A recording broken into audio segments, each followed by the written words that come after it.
진행하는 대신에 1시간 정도 기다린 후에 연평도에 포격을 가했습니다. 이렇게 1시간 기다리고 지연을 하고 그리고 포격을 가했었다는 것은 북한 자체의 억지력 유지와 함께 남한의 무력 시위에 대응하기 위한 북한 지도부의 대응이 계획적이라는 사실을 보여주기도 합니다. 계속되는 상호 공격 때문에 민간인 2명이 포함해서 4명의 남한 사람이 사망하고 북한의 사망자 숫자는 알려지지 않고 있습니다.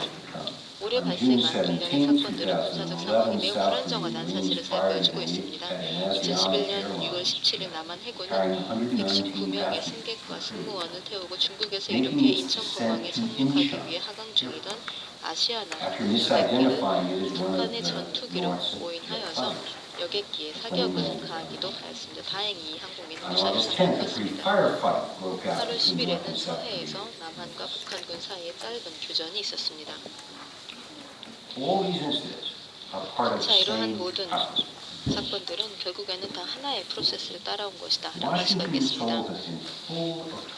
미국 정부와 또 남한 정부에서는 앞으로 천안함 사태 또는 연평도 사태가 재발되지 않도록 억지를 하겠다라고 하고 있습니다. 하지만 이것을 실질적으로 어떻게 억지를 할 것인지는 알 수가 없습니다.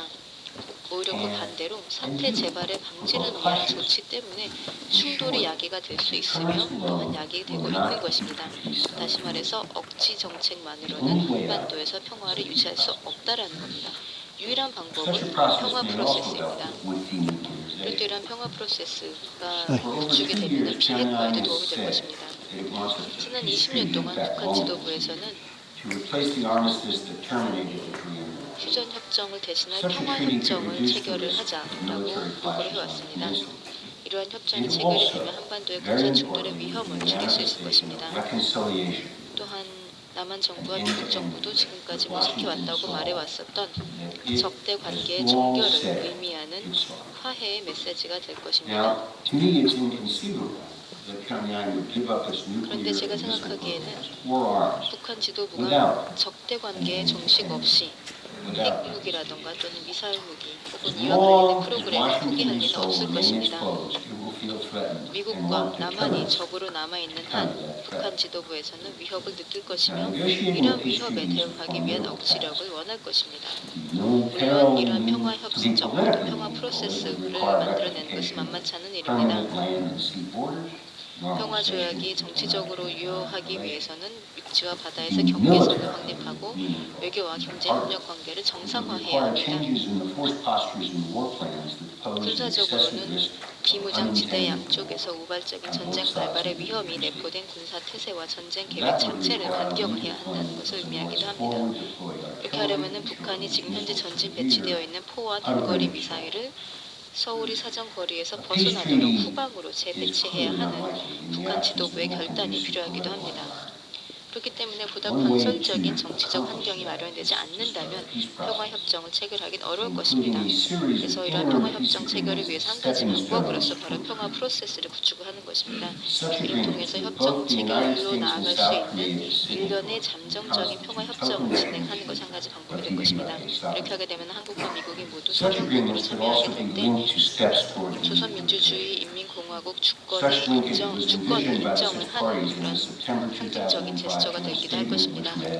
또 이러한 협정은 비핵화 과정과 연계될 수도 있을 것입니다. 이러한 연계는 2005년 육자회담 당사국들이 발표한 공동성명서에 잘 표현이 되어 있습니다. 직접적으로 관련된 당사국은 별도의 포럼에서 한반도에서 영구적인 평화체제를 협상한다라는 그런 내용을 있었습니다. 첫 번째 단계는 한때 남한 정부가 발표했었던 평화선언이 될 수도 있겠습니다.